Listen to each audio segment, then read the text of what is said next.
Hello everyone! Welcome to our day 4 sa ato ang Lifestyle Medicine Week Celebration 2024. So karon we have an exciting topic nga pagaisgutan, and I have here a sample. Tadan! So ano kaya ang gagawin natin dito ngayon? So, watch out! Okay, so here we are now discussing about nutrition, a whole plant-based diet. So karon ang atong pagaisgutan is dili unsa ang nutrition atong makuha, unsa ang macronutrients, micronutrients. No, that's not what our topic for this day. But what we are going to discuss this day is all about mindful eating. So, karon mga viewers, listeners, followers, unsa man ang inyohang butang sa inyohang mind when we say mindful eating, or do you have any idea, nahabo mo yung mga idea kung unsa ning mindful eating? So if wala, then this video is for you. So karon ang mindful eating is a practice of maintaining and in the moment awareness of food and drink you put into your mouth, no? So karon, in other words, ang mindful eating is kanang mindful ka, no? Imong ginahuna-huna permanente kung unsa imong ibutang sa imong unsa imuhang ibutang sa imuhang baba, whether pagkaon ba na or imuhang pagaimnon, that is mindful eating. So karon, most people are so busy and they usually eat because they were hungry, and most of the time they eat mindlessly. So unsa man ning mindlessly? So meaning bisag kaon sila pero ilang hunahuna wala sa ilang pagkaon, no? So kay nga naman because of sa ilang pagka-busy. Wow, so very ang chicken. Anyways, no, tungod sa ilahang ka-busy, bisan sa ilahang kagutom, dili na nila mahuna-hunaan nga na full na di ay ang ilahang tummy. Kay nga naman, ang ilang huna-huna nasa ilang business, nasa ilahang work, nasa office, nasa study, nasa school, or whatever nga ilahang ginakabisihan matag adlaw, no? So mao na siya nga bisan hungry sila while they were eating, they will do cell phones, social media, grabe, chicken, I love you. So social media, no? And sometimes they will eat because they want to satisfy their emotional need or their cravings.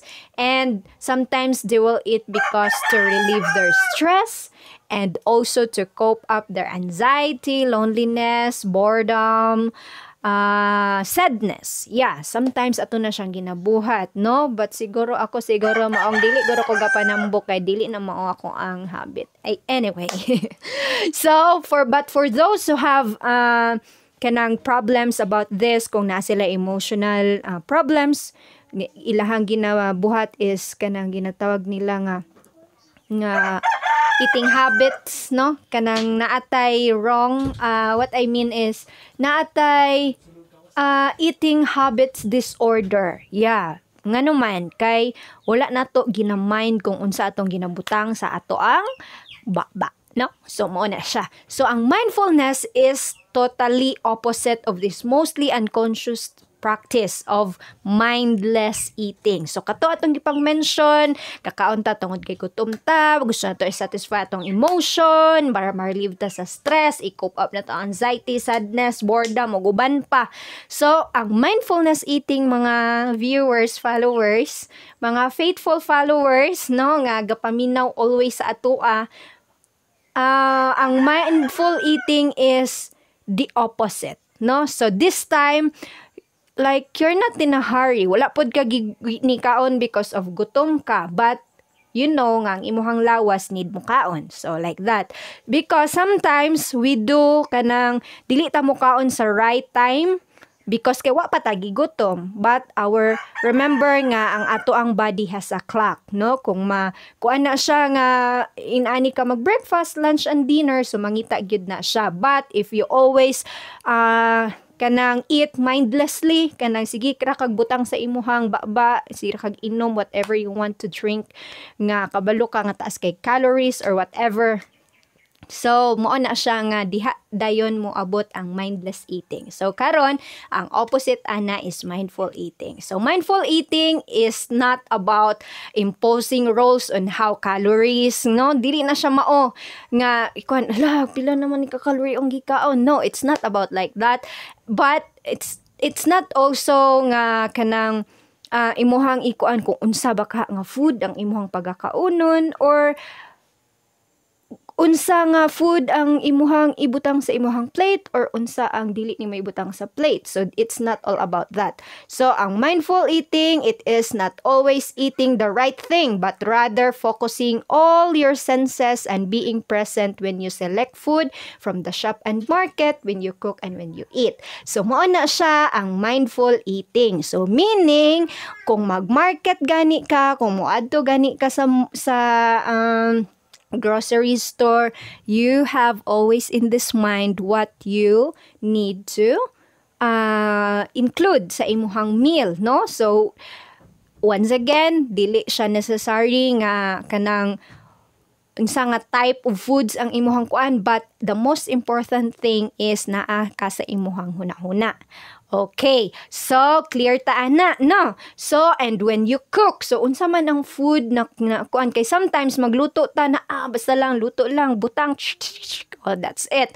So dili pod siya inana. So dapat magluto ta, oh gusto ko simple food, gusto na ko ma-taste ang kamatis, gusto na ko ma-taste ang batong, ang unsa ka patatas ug uban pa. So gikinahanglan nimo nga dili kay ka mugbutang og mga condiments and other nga makapawala sa iyahang natural nga lasa. So that is mindful cooking. And also for eating, so now I have here an example. Tadaan! What is this? This is guava, very sweet guava. Yeah, this is like pariharan is siya og kind of guava. And I have here another kind of guava. Yeah, so dili kay siya guapa, but if kauno nako ni siyang tulo, if I would eat this, so maybe, so kini siya, bisag pareha sila og kind, but because ang isa kay ripe kaayo, ang isa dili kayo ripe, so mag-differ gihapon ang iyang lasa. And also, this another variety is lahi pod siya. So let's try. Gamay lang sa, ha?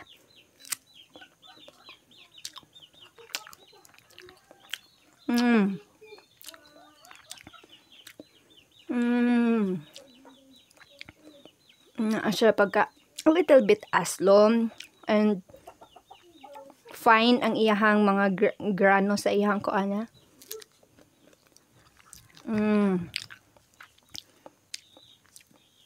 Yeah, and then fine ang iyahang saman liso. So kinipod gina medyo hilaw niya ang kaano. Yeah, mas crispy. Yummy. It's better than this. I like this one. A little bit green, but sometimes other varieties I want nga mag-yellow siya. So, ang kini ikatulong nga variety atong i-try unsa pud ang iyahang lasa niya.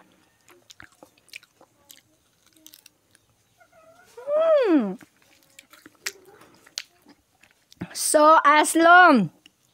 So, ingon ana siya no nga kung magkaon ta atong i-mind, no, i-savor na to unsa iyang texture, unsa iyang lasa, i-feel na to ang moment nga nagkaon jud ta, meaning present ka sa imuhang ginakaon. Dili tong kakaon sige ra dili mo hunahuna to as assignment, to as kuan, whatever nasa imong hunahuna. So dili siya ingon ana, no. So, mo na siya nga, be present the moment you will, nga nagkaon ka, ang imuhang mind nasa imuhang food. So, kung unsa imong gikaon, i-taste nimo, ay, pait niyang ang palaya, no? Pero kung sige nimo siya usapon, the more you eat, the more you chew, the more nimo nga siya ginausap, the more nimo manamnam ang iyahang natural nga lasa, nga dili ra di ay pait imuhang malasahan sa iyaha. Kung dili, the more nimo di ay siya i-chew, the more nga malasahan nimo iyahang lami nga flavor because ang palaya is my favorite. Okay.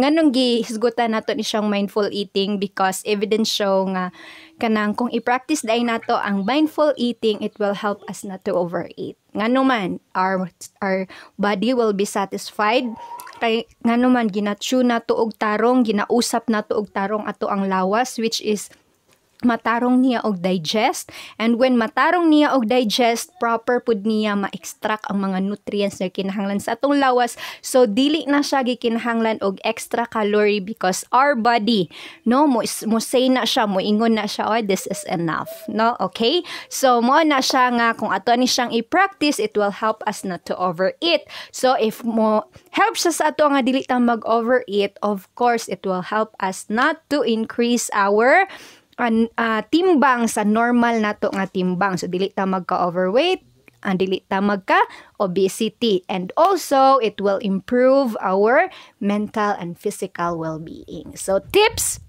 okay, before ko mag-end, tips nga para ato ang mabuhat ang mindful eating is first on my list is eat slowly, no? Eat slowly, i-savor yung texture, iyang lasa, iyang aroma, no? Ang five senses na to. Kung sabi siya, crunchy ba siya or whatever, no? Eat slowly. And next, use small utensils, small bowls, small plates, like that, para maalikayan na to ang overeating. So, and chew each bite, no? I-chew yun. Try to chew para mas malasahan nimo ang iyahang savior. Mas malasahan nimo ang iyahang kalami, no? So imuhang mas bawa ang mga gagmay na mga nuts like sesame seeds, like that. So imuha nang ikuano. Have you eaten sesame seeds one by one? Oh my god. Oh my goodness, it really tastes good, especially kung makuan na siya, ma-roasted na siya, no? So and post every bite like this. Oh, I like this green one.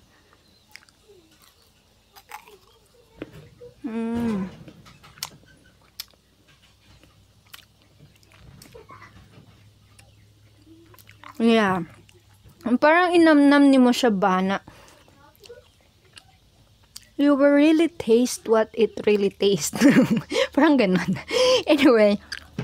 And another tips is sit down and don't multitask, no? So, dili ka mag-multitask like while you're eating, you are doing social media or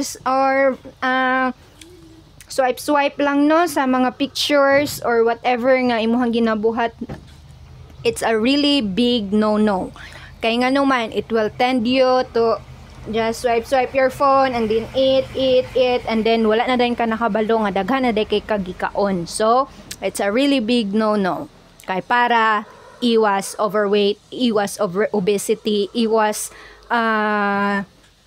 chronic diseases. Yun. So, last is savor the moment, no? So, while you are eating, give time yourself to savor the moment that you are eating, no? I-savor in tawon, kay usahay ra na siya 3 times a day ra na nimo kanang gabuhaton if you have a kanang regular meal. So, kung di pa jud na nimo siya i-savor, ang imong huna-huna na sa imong work, then you miss the very important event in your life that day. So, pwede ba yun? Okay, sige, bye-bye. Derok Kutob, see you tomorrow.